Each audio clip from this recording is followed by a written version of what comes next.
오늘 함께 나누실 말씀은 구약성경 에스더 4장 7절에서 17절까지의 말씀입니다. 제 성경으로는 구약성경 753페이지입니다. 에스더 4장 7절에서 17절까지의 말씀.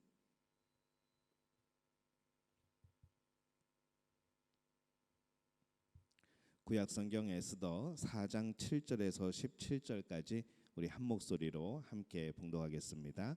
모르드게가 자기가 당한 모든 일과 하만이 유다인을 멸하려고 왕의 금고에 바치기로 한 은의 정확한 액수를 하닥에게 말하고 또 유다인을 진멸하라고 수산궁에서 내린 조서 초본을 하닥에게 주어 에스더에게 보여 알게 하고 또 그에게 부탁하여 왕에게 나아가서 그 앞에서 자기 민족을 위하여 간절히 구하라 하니 하닥이 돌아와 모르드게의 말을 에스더에게 알림해 에스더가 하닥에게 이르되 너는 모르드게에게 전하기를 왕의 신하들과 왕의 각 지방 백성이 다 알거니와 남녀를 막론하고 부름을 받지 아니하고 안뜰에 들어가서 왕에게 나가면 오직 죽이는 법이요 왕이 그 자에게 금규를 내밀어야 살 것이라.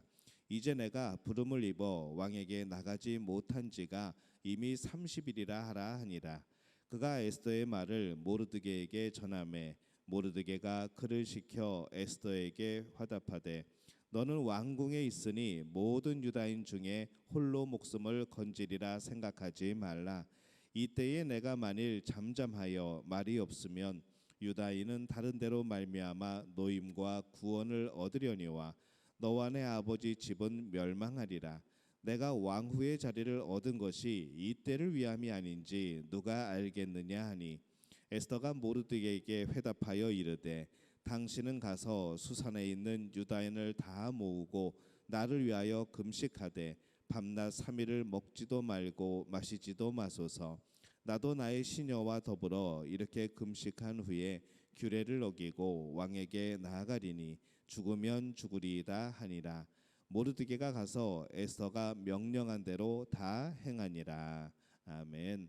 할렐루야. 하나님의 은혜가 오늘 수요 예배에 또 성령의 인도하심으로 함께하는 우리 믿음의 가족들에게 역사하시기를 예수님의 이름으로 축원합니다. 오늘은 에스더서의 이 세 번째 인물을 살펴봅니다. 오늘은 이 에스더서의 그 주인공이 되는 우리 에스더에 대해서 한번 살펴보도록 하겠습니다. 이 에스더는 모르드게와 마찬가지로 이 예루살렘 성이 함락되는 것, 나라가 망하는 것을 지켜본 그런 인물이죠. 그런데 어린 나이에 이 경험은 아주 큰 그런 충격이 되었을 겁니다. 그 과정에서 부모님도 잃었던 것으로 보이고 그래서 에스더는 이 부모가 아닌 삼촌인 모르드게에게 그렇게 손에 길러지고 자랐던 것이죠. 이 어린아이에게는 이 부모가 전부입니다. 부모가 우주이고 부모가 온 세상이죠. 그래서 그런지 이 에스더에게는 이 두 가지의 특징이 발견이 됩니다. 먼저 그의 모습을 보면은 초반부에 보면은 상당히 무력한 그런 모습이 나옵니다. 자신이 모르드게에게 양육이 되어진 것이나 이 아수에로 왕과의 그런 혼인조차도 그는 자기의 뜻대로 결정한 것이 아무것도 없습니다. 심지어는 이 남편을 만나는 데에도 남편이 불러줘야 만나는 그러한 관계인 것이죠. 대부분의 그때 당시에 문화가 그랬고 왕궁의 법도가 그러했지만은 그럼에도 불구하고 우리 역사를 보면은 조금 잘 이렇게 센 왕후들은 뭐 왕이 허락을 하던 말던 나갔던 그런 기록들이 있습니다. 근데 이 에스더는 이제 그 정도의 그런 총애는 받지 못하고 남편이 불러줘야지 그 앞으로 나갈 수 있는 지금 그런 위치에 있는 것이죠. 무엇 하나 내가 결정할 수 없는 내 삶이 없는 그런 인생을 산 사람이 바로 이 에스더입니다. 그렇기 때문에 뭔가를 결정할 때에 자꾸 쭈삣쭈삣합니다.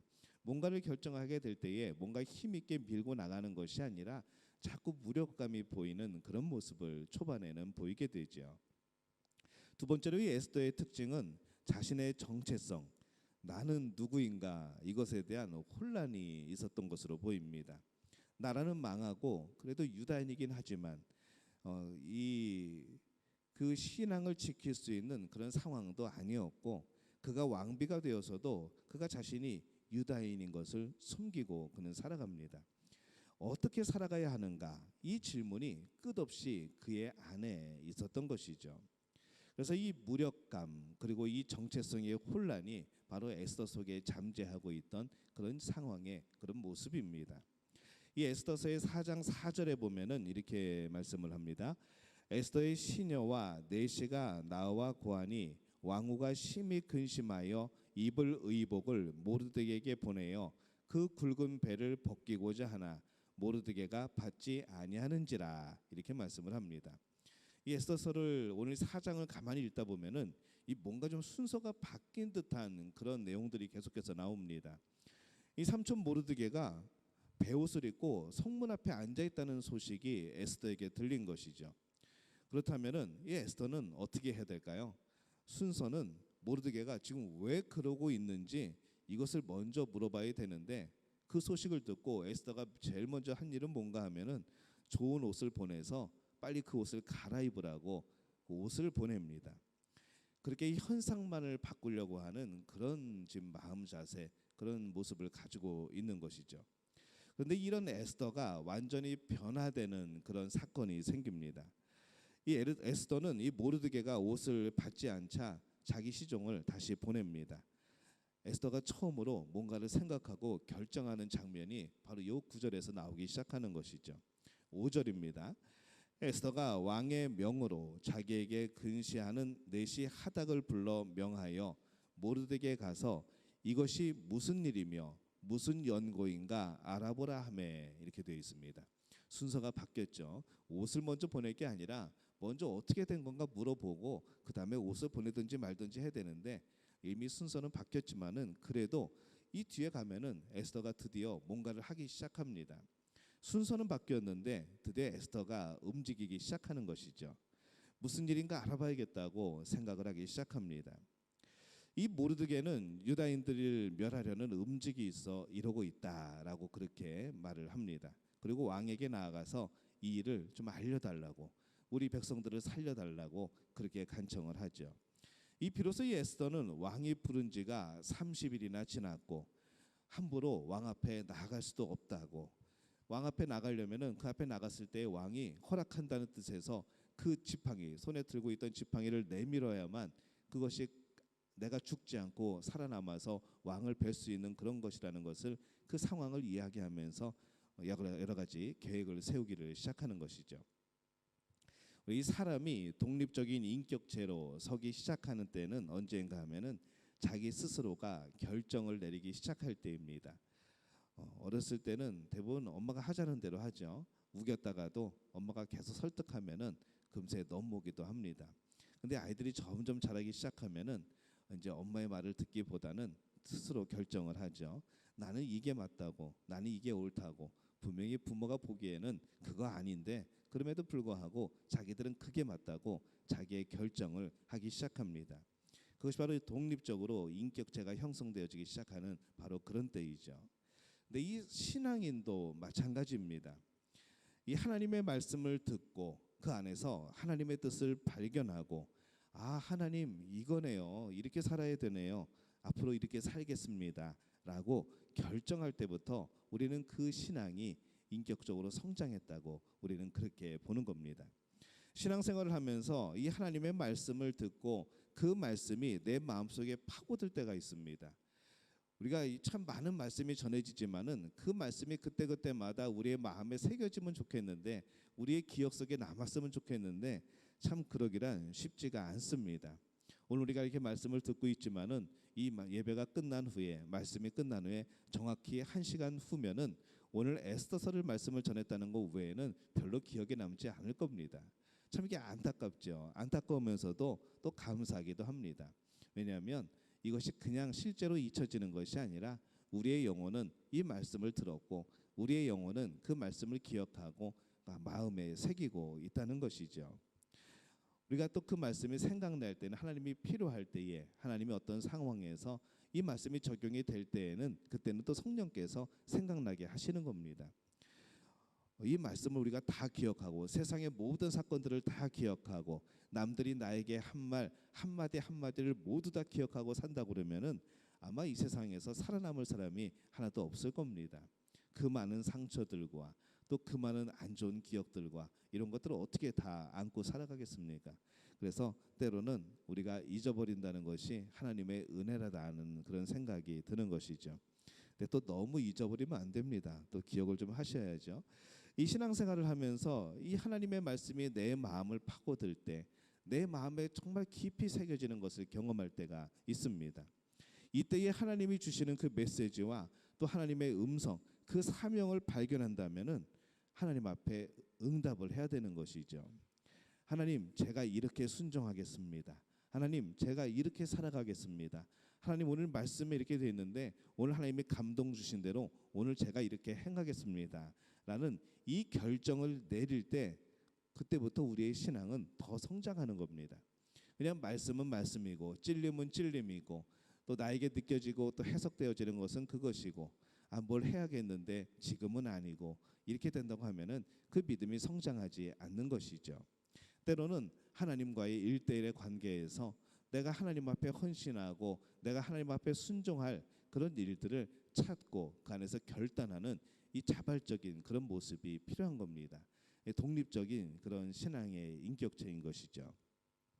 이 믿음의 조상 아브라함을 보면은 언제부터 하나님의 앞에서 믿음의 사람으로 세워졌는가 하면은 창세기 12장 1절부터 그렇습니다. 여호와께서 아브라함에게 이르시되 너는 너의 고향과 친척과 아버지의 집을 떠나 내가 내게 보여줄 땅으로 가라 이렇게 말씀을 합니다. 여기서 보면은 내가 내게 보여준 땅으로 가라가 아닙니다. 내가 내게 보여줄 땅으로 가라입니다. 아직 그 땅이 어느 땅인지 안 보여줬습니다. 아브라함은 어떻게 했을까요? 그냥 이 말씀을 듣고 고향을 버리고 친척을 버리고 아버지의 집을 떠나서 그는 길을 떠나는 겁니다. 이 말씀을 들은 후에 아브라함이 어떻게 합니까? 그는 순종하면서 결정을 하는 것이죠. 이에 아브라함이 여호와의 말씀을 따랐고 이것이 진정한 믿음의 모습입니다.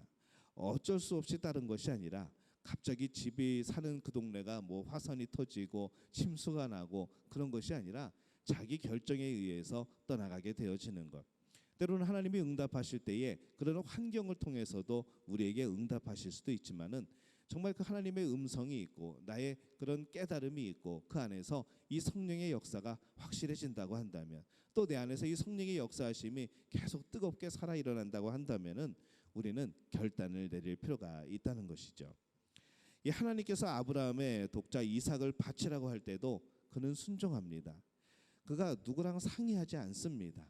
하나님 앞에서 하나님과 일대일 관계에서 그 관계에 서서 그는 기도하고 또 묵상하고 과연 이것이 옳은 것인가 이것이 맞는 것인가 고민하면서 결단을 하게 되는 것이죠. 우리가 여러 가지 갈등이 없을 수는 없습니다. 하나님께서 말씀하실 때 그것이 온전히 100% 우리에게 받아들여지지 않을 때도 우리는 있습니다. 또 우리가 고민하죠. 과연 이것이 맞는 것인가? 과연 이렇게 해야 되는 것인가? 하지만 우리는 그 시간이 필요한 겁니다. 하나님과 씨름하는 시간, 하나님의 뜻을 온전하게 알기 위해서 더 매달리고 기도하는 시간, 하나님이 무엇인가 나에게 말씀하실 때 그 말씀이 주는 진정한 의미가 뭔가를 알기 위해서 더 하나님 앞에 나아가서 내 마음을 내려놓고 하나님의 음성을 더 듣기를 원하는 그런 시간들이 우리에게는 필요한 것이죠. 뭐 우리가 기도할 때에 바로바로 응답되면 얼마나 좋습니까? 그냥 무조건 바로바로 깨달아지고 바로바로 결단하고 우리가 할 수 있으면 얼마나 좋겠습니까? 하지만 우리가 인간의 연약함이 그렇게 하지를 못합니다. 그래서 우리는 늘 하나님과 이 세상적인 표현으로 밀당을 하게 되죠. 뭘 하나님 앞에 요구하는 것이 아니라 그 하나님의 뜻을 알기 위해서 계속 기도하면서 교제를 하는 겁니다. 이 믿음이라는 것은 말씀을 듣는 데서 그치는 것이 아니고 하나님의 말씀이 들릴 때 내 마음속에 결단을 하고 하나님 맞습니다. 아멘하고 그 말씀에 순종해야 되는 것이죠. 순종이 뭡니까 여러분? 또 결단이 뭡니까? 하나님 은혜에 대하여서 내가 모든 것을 다 안다는 의미가 아닙니다. 우리가 하나님의 계획을 어떻게 알겠습니까? 하나님이 뭔가를 우리에게 명령하시고 맡기실 때에 그 사역의 깊이를 어떻게 알고 그 사역의 넓이를 어떻게 알고 그 사역 속에서 벌어질 놀라운 일들을 어떻게 우리가 알겠습니까? 하나님의 은혜에 대해서 모든 것을 다 한다는 것이 아니라 결단은 말씀과 인도하심에 대해서 지금까지 나에게 함께 하셨던 이 하나님의 은혜를 기억하며 결정을 내리는 겁니다. 하나님의 계획에 내 인생을 송두리째 드리는 것이죠. 믿음으로 송두리째 드리는 것. 내 인생의 계획에 하나님 잠깐 좀 들어와 주시겠습니까? 라고 말하는 것이 아니라 먼저 하나님의 뜻, 하나님의 계획, 하나님의 역사심의 그 흐름에 내 인생을 송두리째 믿음으로 던지는 것이 순종이고 결단입니다. 근데 우리는 자꾸 반대로 하죠. 내 인생의 흐름 속에, 내 인생의 계획 속에 하나님이 역사하셔서 이런 부분에서는 좀 하나님이 도와주셨으면 좋겠습니다. 결국에는 내 인생을 살아가려고 하는 것이죠. 근데 우리는 내 인생을 살아가는 사람이 아니고 하나님의 역사하심, 하나님의 뜻에 우리 인생을 송두리째 드리는 사람들이 바로 우리들입니다.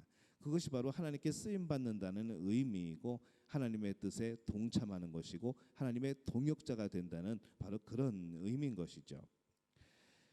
여러분 또 기억하실 때에 이 다니엘이 하나님 앞에서 능력 있게 쓰임을 받기 시작한 때가 언제부터인가 보면은 이 다니엘이 왕의 음식과 그가 마시는 포도주를 거절하기로 결단했을 때 그때부터 이 다니엘의 믿음이 놀랍게 성장하며 능력이 나타나는 것을 우리가 또 봅니다. 만약 지금 우리가 이 삶의 열매도 없고 믿음의 성장도 없고 밤낮 이 세상 유혹에 끌려다니고 내 계산에 따라 내 인생을 살아가고 늘 미움의 마음으로 이런 참 곤고한 그런 마음으로 삶을 살아가고 있다면 왜 그런지 한 번쯤은 생각해 볼 필요가 있습니다. 무엇이 날마다 그렇게 힘들까요? 무엇이 날마다 그렇게 내 삶에 짐이 누르는 것이 느껴질까요? 우리가 정말 내 삶을 지금 살아가고 있는 것인지 아니면 하나님의 삶에 우리가 동참하여 살아가고 있는 것인지 다시 한번 생각해 볼 필요가 있습니다. 여러분, 하나님의 나라를 살아간다는 것은 이 땅에서의 고난을 의미합니다. 예수님을 믿는다는 것은 예수님을 위하여서 이 땅에서 고난받는다는 겁니다. 예수님의 뜻을 이루어간다는 것은 그 뜻을 방해하기 위한 이 세상의 많은 그런 거스리는 것들을 이겨내는 것을 의미하는 것이죠. 그래서 이 세상은 우리가 하나님의 나라를 경험하지 않는 이상은 평화라는 것이 진정한 평화가 또 진정한 안식이 있을 수가 없습니다. 근데 세상은 자꾸 우리에게 무엇을 얘기하는가 하면은 이 세상에 진정한 평안이 있다는 거죠. 평화가 있다는 겁니다. 안식도 있다는 겁니다. 행복이 있다는 것이죠. 계속 무엇인가 그거를 강조를 해서 우리 안에 자꾸 집어넣습니다. 이 세상도 얼마든지 행복할 수 있다고, 이 세상도 얼마든지 평화로울 수 있다고, 이 세상도 얼마든지 기쁘게 살아갈 수 있다고 말을 합니다. 하지만은 이 복음서를 우리가 보면은 늘 고난이죠. 예수님도 그렇게 말씀을 합니다. 너희가 환난을 당하지만 담대하라. 내가 세상을 이겼노라라고 말씀을 하시는 것이죠. 예수님이 우리에게 약속하신 것은 이 땅에서의 평안함이 아닙니다. 예수님 때문에 핍박을 받을 것이고 예수님 때문에 조롱을 당할 것이고 그 복음 때문에 손가락질을 당할 것이고 때로는 그 예수님 때문에 우리의 신앙을 흔들려는 이 사탄의 역사를 경험하게 될 거라는 그런 말씀을 우리에게 주시는 것이죠. 그래서 우리의 삶이 너무나도 이상하게 평안하다면, 이상하게 아무런 걱정이 없다면은 여러분 긴장하시고 사셔야 되는 겁니다. 나는 정말 하나님 앞에 제대로 서 있는 믿음인지, 나는 지금 하나님 앞에 온전한 길을 걸어가고 있는 것인지, 하나님의 뜻에 맞추어 그 길을 따라가고 있는 것인지 늘 돌이키고 점검해 볼 필요가 있습니다. 내 계산에 따라 사는 것이 아니고 하나님의 계획에 따라 살아가는 겁니다. 내 믿음으로 살아가는 것이 아니라 하나님이 주신 믿음으로 살아가는 것이죠. 세상의 유혹에 쏠리지 않고 욕심 때문에 그 유혹에 빠지지 않고 살아가는 것이, 하늘의 소망을 두고 살아가는 것이 우리들의 모습입니다. 그래서 우리의 기쁨과 감사, 행복 이런 것들은 하나님의 나라에서 주시는 바로 그것을 경험할 때 느껴지는 겁니다. 하나님의 말씀대로 살아가고 순종하고 결단하고 그러한 가운데 우리에게 주시는 평안이고 기쁨인 것이죠. 이 하나님의 말씀이 선포될 때에 분명히 언젠가 이런 일들에 대해서 이런 말씀이 아마 강단에서 선포가 되었을 겁니다. 제가 하지 않았어도 그 누군가는 분명히 이 강단에서 선포를 했겠죠. 하나님의 말씀이 선포될 때에 그 말씀에 동의는 했지만은 아멘은 했지만 정말 내 삶은 그 말씀대로 살기로 결단하고 그대로 행동하였는가? 우리가 이것을 물어보게 될 때에 우리의 많은 모습들은 많이 미뤘을 겁니다. 결정을 미뤘고 순종하기를 미뤘고 또 그렇게 살아가기로 행동하기를 미뤘던 우리의 기억들이 참 많았을 겁니다. 이런 문제들 때문에 우리는 우리의 삶이 곤고해지고 정말 우리의 삶이 무기력해지고 그런 경험을 하게 되는 것이죠. 여러분, 하나님의 말씀이 내 마음을 두드릴 때에 여러분 스스로 하나님 앞에 기도하면서 결단하는 여러분들이 되어지시기를 예수님의 이름으로 축원합니다. 그 어떤 누구의 말에 휩쓸리지 않고 하나님이 주시는 그 말씀 마음에 새기고 우리가 그렇게 살아가게 될 때에 그것이 우리가 성장하는 길이 아니겠습니까? 우리 자녀들이 사춘기를 겪고 또 여러 가지 자아의식이 생겨나면서부터 우리는 많은 갈등을 빚지만은 그럼에도 불구하고 그들은 성장하고 결국 여러분들이 어른이 된 것처럼 그들도 하나의 인격체로서 성장하는 것이죠. 하나님은 우리가 그렇게 성장하기를 원하십니다. 하나님은 우리가 그렇게 결단하고 행하기를 원하시는 것이죠. 이제 에스더가 완전히 변합니다. 에스더가 목숨을 걸고 왕 앞에 나갔을 때에 왕이 그것을 허락합니다. 그리고 이렇게 말을 하죠. 에스더여, 그대 소원이 무엇이며 요구가 무엇이냐? 나라의 절반이라도 그대에게 주겠노라. 이 참 왕들은 신기하죠. 꼭 이 아하수에로 왕뿐만 아니라 이 마태복음에 나오는 왕도 헤롯 왕도 그 딸에게 말을 하죠. 나라의 절반이라도 주겠다고. 이 나라의 절반을 진짜 주겠다는 것도 아니면서 왜 자꾸 이렇게 허세를 부리는지 모르겠습니다. 에스더가 앞으로 나아올 때 에스더를 바라보면서 왕이 지팡이를 내밉니다. 이제 허락이 된 거죠. 그리고 묻는 거죠. 소원이 무엇이냐? 나라의 절반이라도 주겠다고. 근데 이게 웬일입니까? 우리는 평소에 어떻게 하는가 하면은 이때가 기도의 응답이구나라고 생각을 합니다. 그리고 바로 소원을 말을 하죠. 근데 이 에스더에게는 좀 다른 면이 하나가 있습니다.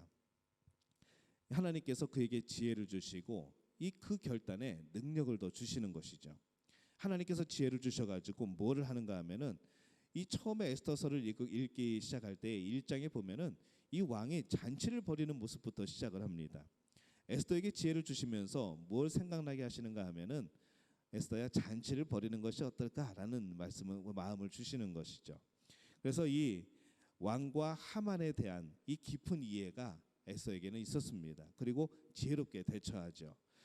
왕은 에스더가 이 처음부터 소원을 말하는 것이 아니고 잔치를 벌이면 나중에 말씀드리겠다고 하니까 더 마음이 설레이는 것이죠. 에스더가 드디어 내 마음을 아는구나. 나를 즐겁게 할 줄 아는구나. 그 소원이 무엇인지 내가 반드시 들어줘야 되겠다라는 마음이 생기는 것이죠. 이 잔치를 좋아하는 왕, 그 왕을 위하여서 잔치를 벌이고 초대를 합니다. 거기에 하만이라는 사람을, 이 유다인을 죽이려고 했던 계획을 새겼던 이 하만을 같이 초대를 하죠. 권력과 지위를 탐했던 이 하만이 왕과 자기만 왕비가 초대를 하니까 얼마나 마음이 기쁘겠습니까? 드디어 나도 인정을 받는구나 하면서 그도 기뻐하면서 그 잔치에 참여를 합니다. 에스더서 5장 4절에서 5절에 보면은 이렇게 말씀합니다. 에스더가 가로되 오늘 내가 왕을 위하여 잔치를 베풀어 싸우니 왕이 선히 여기시거든 하만과 함께 임하소서. 왕이 가로되 에스더의 말한 대로 하도록 하만을 급히 부르라 하고 이에 왕이 하만과 함께 에스더의 베푼 잔치에 나아가니라. 이렇게 말씀을 합니다. 이 에스더에게 나타나는 이런 지혜와 이런 능력을 누가 주실까요? 하나님이 주십니다. 어떻게 할 때 주실까요? 결단하고 순종할 때에. 능력은 그래서 결단하고 순종할 때 주시는 겁니다. 여러분, 교회에서 많은 직책들을 맡죠. 많은 직분을 맡습니다. 여러 가지 일들을 맡습니다. 언제 그것을 감당할 수 있을까요? 능력이 언제 하나님이 그 능력을 주실까요? 결단하고 순종할 때 주시는 겁니다. 못할 것 같아도, 안 될 것 같아도 맡고 기도하면은 하나님이 주십니다. 능력은 원래부터 내 안에 있던 것이 아니고 하나님이 주시는 것이죠. 이 에스더가 하나님 앞에서 말씀을 의지하여서 스스로 결정하고 순종할 때에 그는 지혜를 얻었고 그는 능력을 얻습니다. 오늘 여러분을 두드리는 이 하나님의 음성은 과연 무엇입니까? 요즘에 하나님이 여러분의 마음을 계속 두드리면서 너 이거 해야 되지 않겠니? 너 이렇게 해야 되지 않겠니? 너 이렇게 결정해야 되지 않겠니? 하면서 말씀하시는 음성은 과연 무엇입니까? 요즘에는 아무 말씀도 안 하시는가요? 여러분 말씀을 읽으면서 계속해서 우리를 두드리시는 하나님의 음성이 있습니다. 그 음성에 대해서 여러분들은 어떻게 결단을 내리겠습니까? 이제 우리는 전화해야지 마지못해 교회 나오는 그런 사람은 아니어야 됩니다. 우리는 11조를 예물을 드림에 있어서 주저하거나 망설이는 사람이 되어서는 안 되는 것이죠. 모든 예배 또 모든 기도회 헌신과 봉사 이 모든 것에 불러주어야만 억지로 맡겨주어야만 움직이는 그런 사람은 이제 아니어야 됩니다. 우리는 성장하는 사람이고 성숙해지는 사람이고 그런 신앙인이고 그런 믿음의 사람이기 때문에 그런 것이죠. 이 땅에서의 우리의 모습은 세상 사람들이 볼 때는 날마다 마이너스입니다. 왜 시간을 저렇게 버릴까? 왜 시간을 저렇게 허비할까? 도대체 금요일에 수요일에 새벽에 주일에 왜 그 시간들을 교회 가서 허비를 할까라고 말을 합니다. 그들은 그렇게밖에 보이지 않는 것이죠. 하지만 여러분들은 어떻게 보십니까? 하나님 앞에 드리는 시간은 하나님이 책임지시는 시간입니다. 하나님을 기억하시는 시간은 하나님이 역사하시는 시간입니다. 여러분이 말씀을 듣고 말씀을 읽는 시간은 하나님의 그 말씀이 능력이 되어서 나타나는 시간인 줄로 믿습니다. 여러분은 어떤 삶이 복되겠습니까? 또 어떤 삶을 살기를 원하십니까? 여러분에게 들리는 하나님의 음성은 과연 무엇입니까? 미루고 결단을 미루고 계속 미루고 나중에라고 말했던 우리의 그런 모습이 있었다면 오늘 그 하나님의 부름에 대해서 여러분은 응답하시기를 바랍니다. 그 하나님의 주시는 감동에 대해서 여러분 결단하시기를 바랍니다.